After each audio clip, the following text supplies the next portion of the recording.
Hello, class, and welcome to week 5 of Human Nutrition.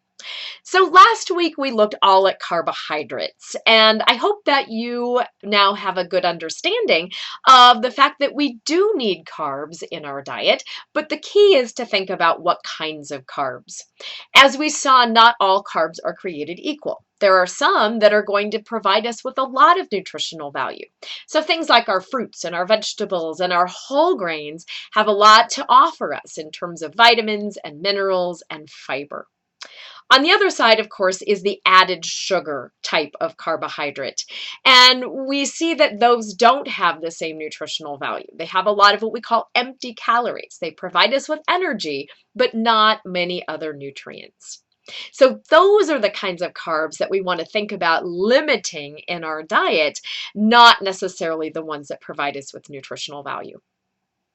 So I hope you had a good time looking at Simone's diet. As you found out, her diet wasn't all that great, especially when it came to sugar. Now, an interesting thing to notice, and hopefully this kind of connected with you as you did your assignment, is the fact that even though when we looked at the total percent of her calories coming from carbs, and she was okay with that, we probably saw that she was eating too much, that she was probably taking in more calories than what she needed. And I point this out because that's where we kind of have a downfall in just looking at percent of calories.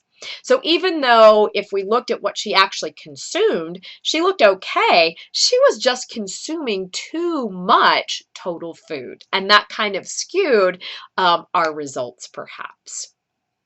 I hope you also had a good time looking at either high fructose corn syrup or sugar in discussions. And the bottom line, and I hope this was clear from our discussions, is that it doesn't really matter where sugar comes from, whether it's high fructose corn syrup or whether it is agave nectar or table sugar. Too much of any kind of added sugars is still too much and can put us at risk for diseases and other health issues. So this week we're going to take a look at our next macronutrient, which is fats, or sometimes we call them lipids. So when we look at fats, we're going to see, just like we did with carbohydrates, that there are some things that are going to be healthier than others. And again, not all fats are going to be created equal. We're going to see that some are maybe more likely to cause us diseases when we take them in excess versus others. So when we have looked at fat over time, our thoughts have definitely changed. Once upon a time, we were actually very fat phobic.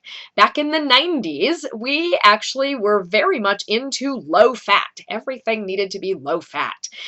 You might remember or have heard about Snackwell's cookies and all those products that were fat-free.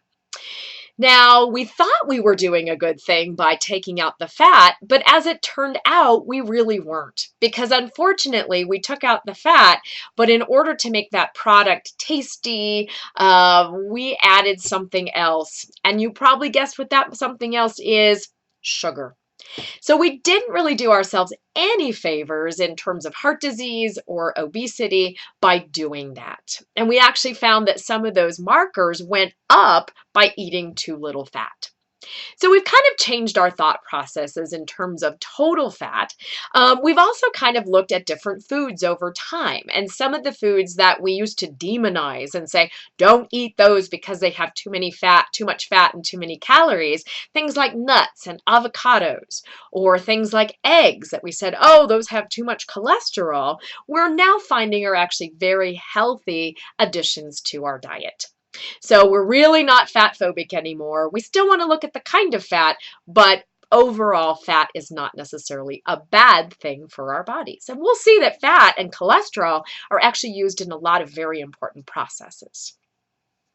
So this week's discussion offers us a couple of options, as always. The first option is kind of a little different in the fact that if you choose this option, you get to be the teacher. So for that discussion topic, you get to choose a topic related to fat. And it can be anything that you would like. And your job is to find a video or an article that would help your students to understand that topic better. Once you have that video or article that you would like your students to watch or read, you get to come up with a couple of questions that you would like them to answer by the time they have read or watched. As the student, then, your job is to, of course, watch or read, answer the questions, and then also think about any other insights that you have or further questions you would like to ask the teacher about that particular topic. Your second option for discussions looks at heart disease and how diet can help heart disease. And there are lots and lots of different diets out there that might be beneficial.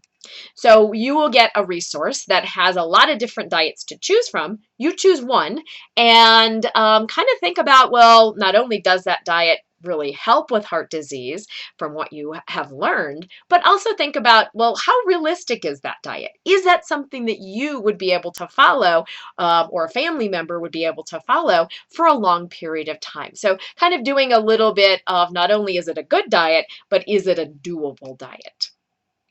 Your assignment this week hopefully will be kind of fun as well. So for this assignment, you get to go to the grocery store. And grocery store is kind of a loose term. You could go to Walmart, you could go to Target, so Whole Foods. But your job is to look at two different things. First part is going to look at snack foods. And the reason we're choosing snack foods in addition to or in combination with our fat lecture has to do with a lot of our snack foods being high in fat. And for this, we want to choose more of those traditional snack foods. We know we could choose fruits or vegetables or things like that that would be super healthy, but we want to go down the snack aisle and take a look at those traditional snacks. Crackers, chips, cookies, those types of things, trail mix, granola bars.